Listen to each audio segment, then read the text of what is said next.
So when you watched this film recently, rewatched it after 20 years, how did it feel? Did it feel like a film by another person?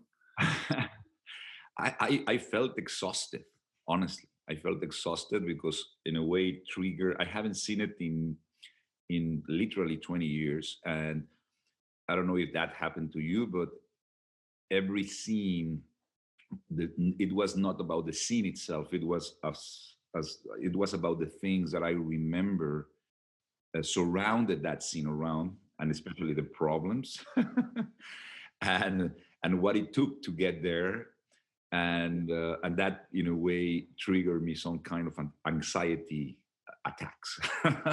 But it was exciting, and at the same time, I was very shocked in the way I shot it. I mean, I would have never shot a film that way because it's very exhausting, and that's how I feel. It was between a little anxiety and a little bit about all of the amount of energy that it requires to shoot a film that way, which energy that I recognize I probably will not have today to do it. So it was a little exhausting, you know. But didn't you have this thought, what possessed me to make as my first feature film such a big number? It's like, it's a huge, huge film, logistically difficult, formally, structurally, everything was a huge challenge, and you're a first time director. Yeah. You don't start with such films usually. I think that in Mexico at that time, especially, your first film, always you knew that it could be your only film. Like most of the directors did one film. Yeah. And if you were super lucky, you did two in your life. First, because there was no money, nobody went to see any Mexican film at that time. It was a period that it was a very bad period for Mexican cinema for many, many, many years.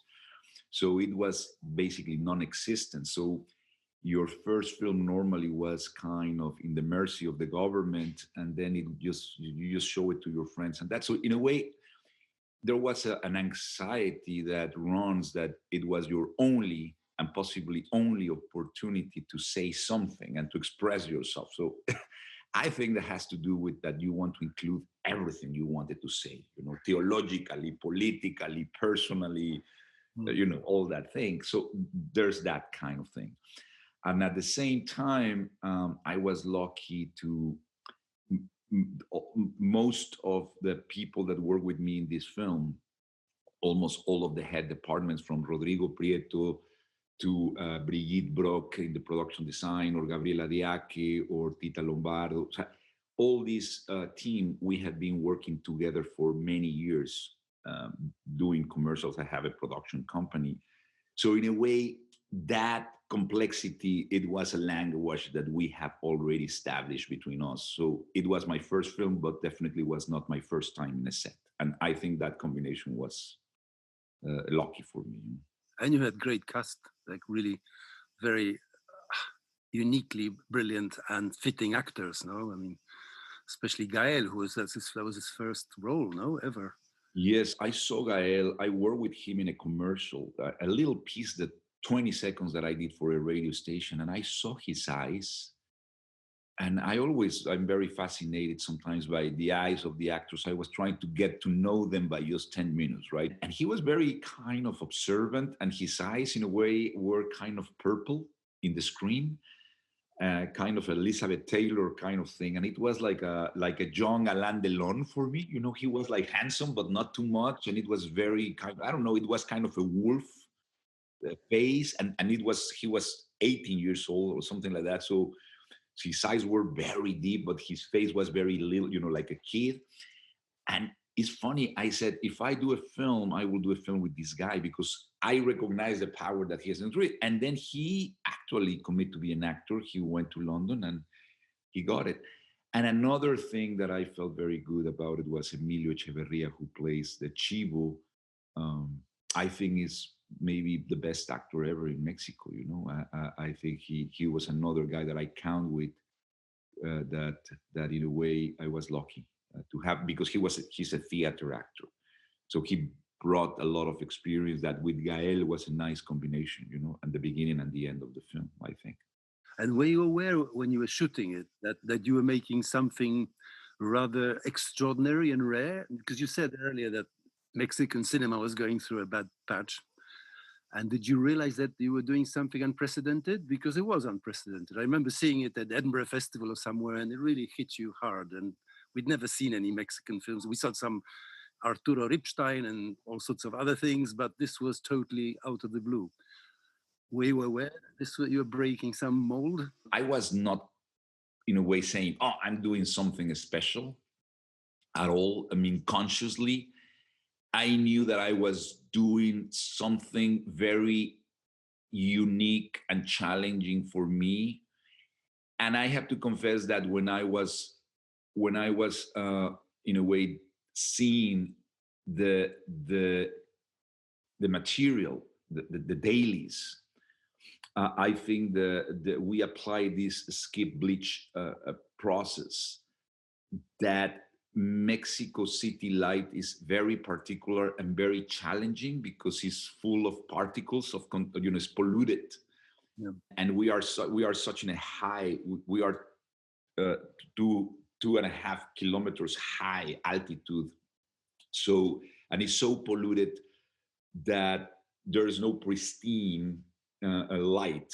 Everything is always kind of hazy and gray, and there's no a lot of contrast. So in a way, it doesn't have the volume that you need. And when we apply this, because we did a lot of tests, Rodrigo and I work a lot in little commercials where we were rehearsing in those commercials, the handheld and this process.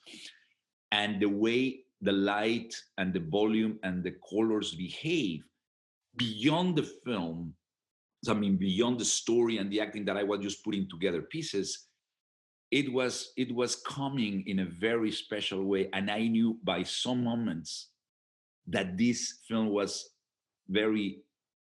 I was fascinated by it personally. Not that, everybody will understand, but I was very happy that we were getting through the challenges of make a movie that look differently from what I have been watching, that I was not satisfied, that always look a little milky, or, That helped a lot, no? The silver retention, the bleach bypass. That was an early decision, yeah?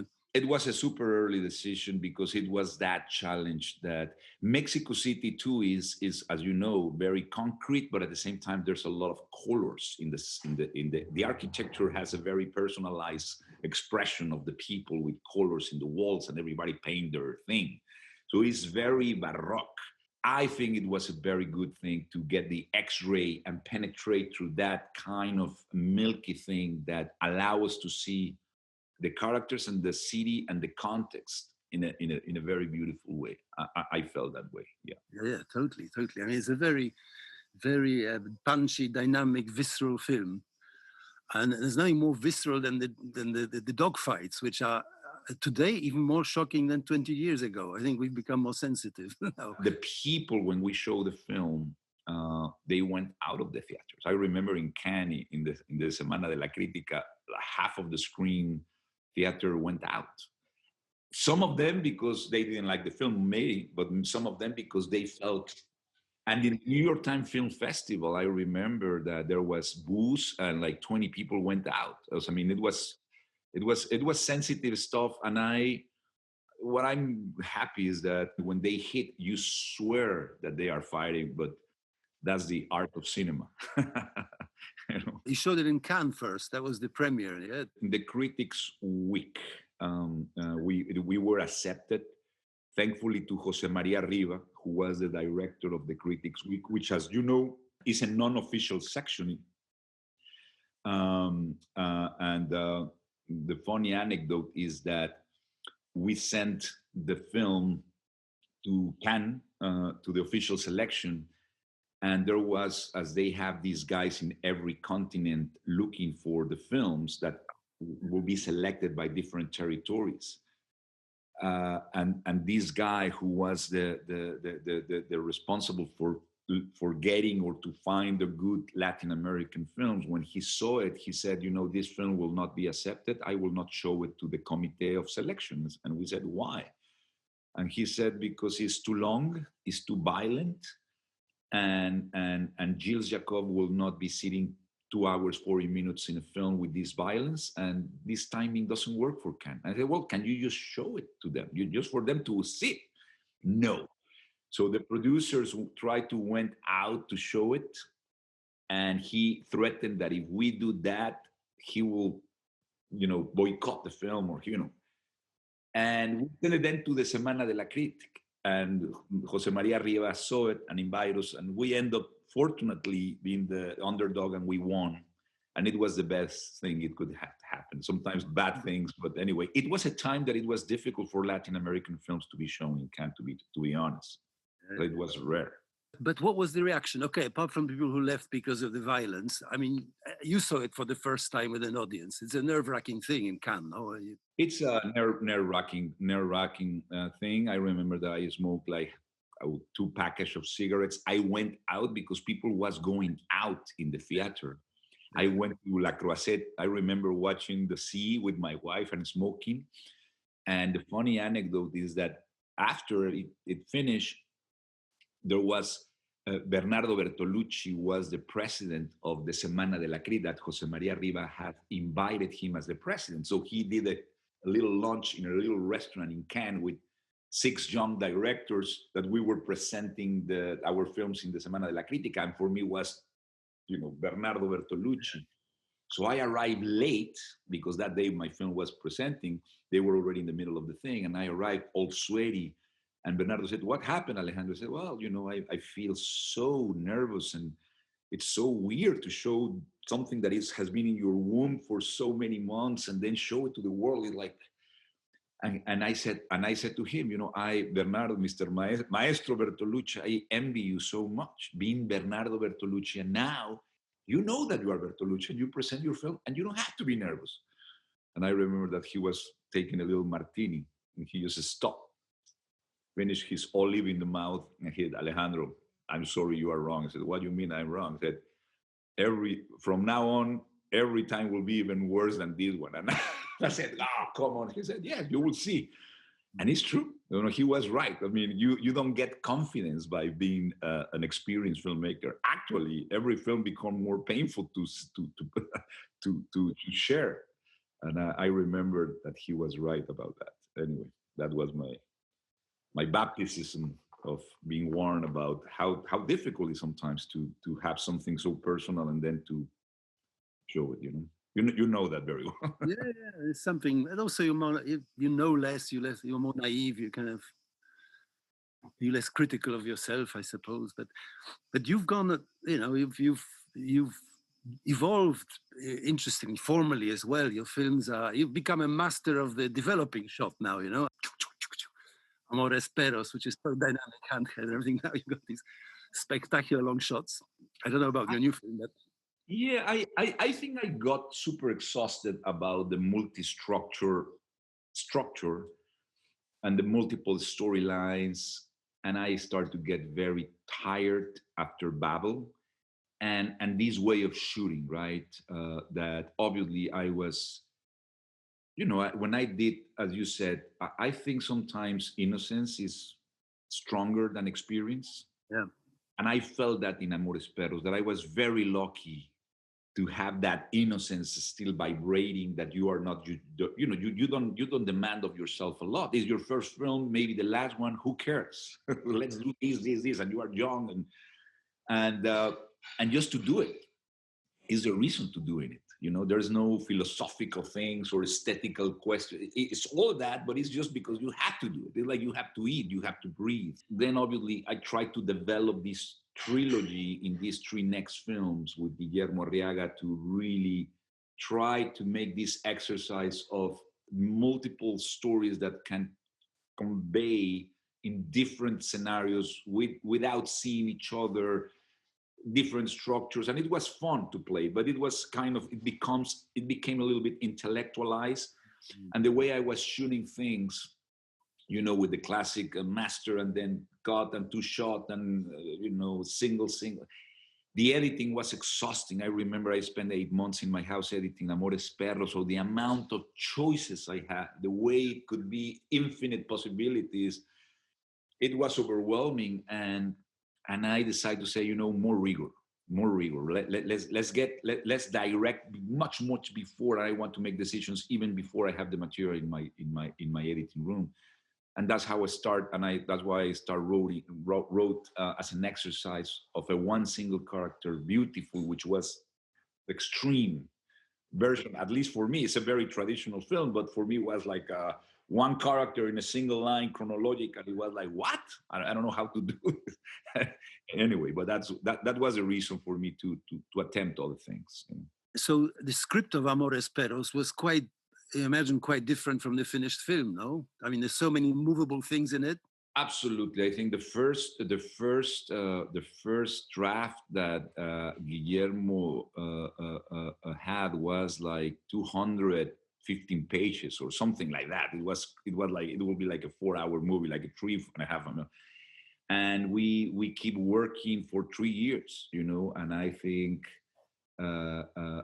it was great because Guillermo is a talented screenwriter, very astute, and we were for 3 years really questioning every single scene, how it plays with one and another, and I really thank him a lot because he was very unconditionally and very patiently. The demand that I have for every character, of things that I thought is how not only to reduce that to a 140 pages script, but what was essential, and the things to that. Now, saying that, when I start editing the film, as you said, in the editing room, a lot of things change. A lot of things. So I have a 3 hours, 15 minutes cut, and then you have to make tough choices. And in this kind of a structure, it's allowed to make choices that really you change time and things. So yeah, I discover a lot of things in the editing room. So yeah, it ended up being differently, but at the same time, spiritually, I think it contained the cell that we were trying to do it. So it's like a big lesson, the film, yeah? You must have learned a lot. I don't know if it happened to you, but when you work in a script, and again, you are throwing ideas and images, and everything is abstract. And it's a bunch of words in a very abstract thing. And when those words, in a way, hit reality and the physicality of filmmaking, they vanish.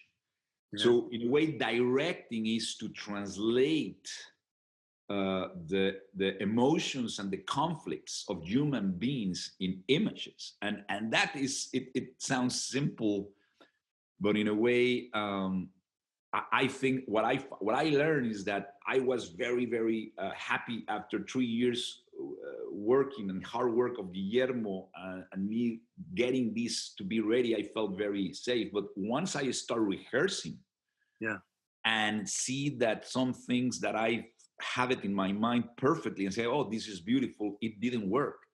So behind that text, it was the subtext, what it should not be said, the rhythm, the latitude, the contrast, the contradictions, the spaces, the silences, the tone, the style, the attitude, the volume. And suddenly when I arrived at, any art works in an autonomy or in an autonomous way. It's a crisol that is permeated with so many other arts. So it's like a musical partiture, and all those things in a way for me were fascinating, because I was used to shoot small things, but then when you are shooting something like that, pieces, and every of these atoms hits the other atom. I think for me, it was a great exercise to put a big piece together and to the collage to get perspective. So, and I still learning every day. Yeah, what you're describing, I know it well, but I tend to just distill until all my films are 83 minutes and a half, whereas you make these expansive films and you carry it off because you're an expansive character. What I love about your films and the way you work, Paweł, that I don't have that ability and capacity and talent, is that as I told you many times, you said so many things with very minimal elements, and you get to the point because, in a way, I don't know if you have now understand the essence and the molecule and the atom, the atomic force of the essence of something, and in a way, I see you as a very sober and minimalistic artist that contains its own things, and you say a lot with little. So like, and I have to confess that I find myself, and maybe it has to do with my culture. I mean, you're a generous, open, expansive guy. No, but I feel that sometimes I'm not I'm not minimalistic. I'm maximalistic. You know, I consider myself like really. And again, in our culture, you hear the music, and the emotion is always super profound, and the shouts, and it's noisy, and the food is spicy, and the colors of the pictures are very colorful and intense. It's an intense culture, which in a way I embedded that. And I cannot see myself holding all that to become in that sense, because that's the way I express myself. So, and I recognize that, but I have been learning to balance. But in this first, I think Amores Perros is a maximalistic expression. Yeah. And I tell you, when I saw you like introduce your film and talk about it, I think in Edinburgh Festival, I said, yeah, this guy is like this film. I didn't know you then, but this guy made this film for sure. And I know it's very often the body language of directors, like so expresses their films. It's very curious. But anyway, get back to Amores Perros. I mean, with all this kind of wealth and expressiveness and chaos, it's still a very straightforward morality tale. No, it's a story of many betrayals, and everyone gets punished. I think there's kind of a current theme in the three stories that, believe it or not, has to do a lot with the absence of fathers. There's no fathers in the history. So the father in the house of Octavio and Ramiro, there's no father. And is the mother trying to get these guys married with this little young girl, and the brothers fighting each other, kind of Cain and Abel. But there's a lack of a father figure that, in a way, put that. In the other story is the same. The father that abandoned the family, and then the girl, the lover, Valeria, which father, in a way, is ashamed of her because she's a model, and this morality. So the lack of father and the abandon of the father. And then the Chivo is this father that abandoned her daughter and the marriage for a political ideology, and he felt betrayed himself of what he did. So I think that is mainly the things that, in a way, runs in the vein of each story that I was very interested to show. And at the same time is this how passional ideological relations or affection, the heart can, in a way, can become very wild and irrational as the dogs, So that's why the name Amores Perros, because in a way, sometimes love can become very animalistic, and irrational and dangerous and even deadly. Many times, But everyone gets the just deserves in it, I remember that at that time they were saying that why the violence and the dogs. And I said, I don't like violence that do not have any consequences, because violence has a consequences no matter what. And I'm saying that is good or bad.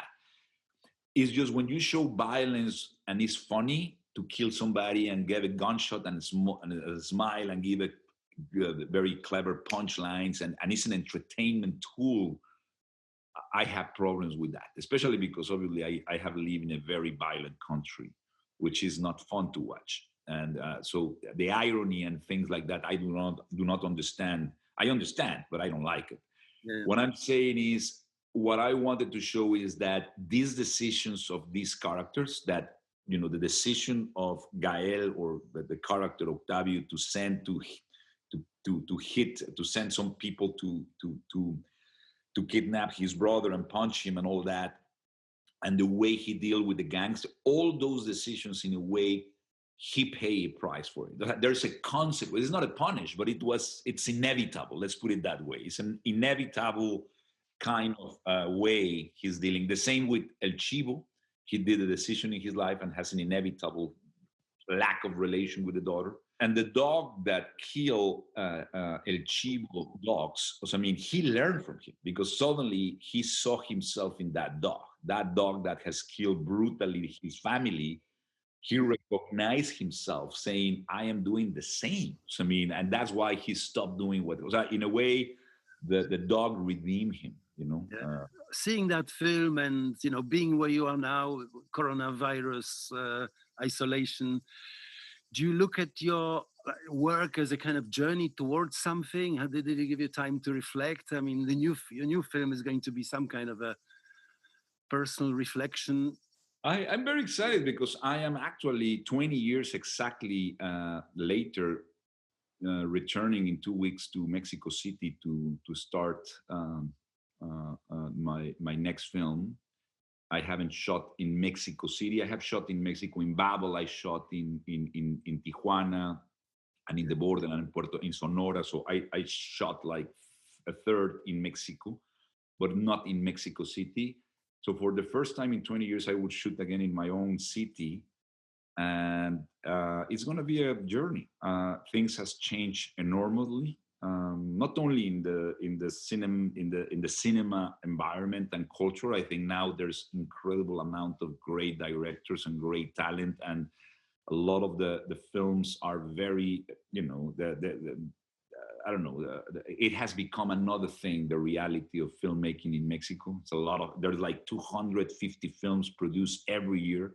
At the time that I did Amores Perros, it was 7 to 9 films produced a year. Now it's 250. So I used to think about. And so it's a very effervescent culture and complicated. And I'm coming back to do a film a little bit about that, about identity and memory, and obviously with humor and candor.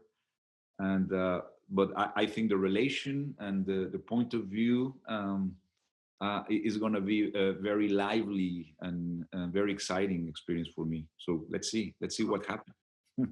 Good luck, cabron. Take care. Paweł, thank you very much for doing this, cabron. And I wait for your next film. All right. Well, thank you very much, Paweł. Pleasure. Good to see you. Well, see you.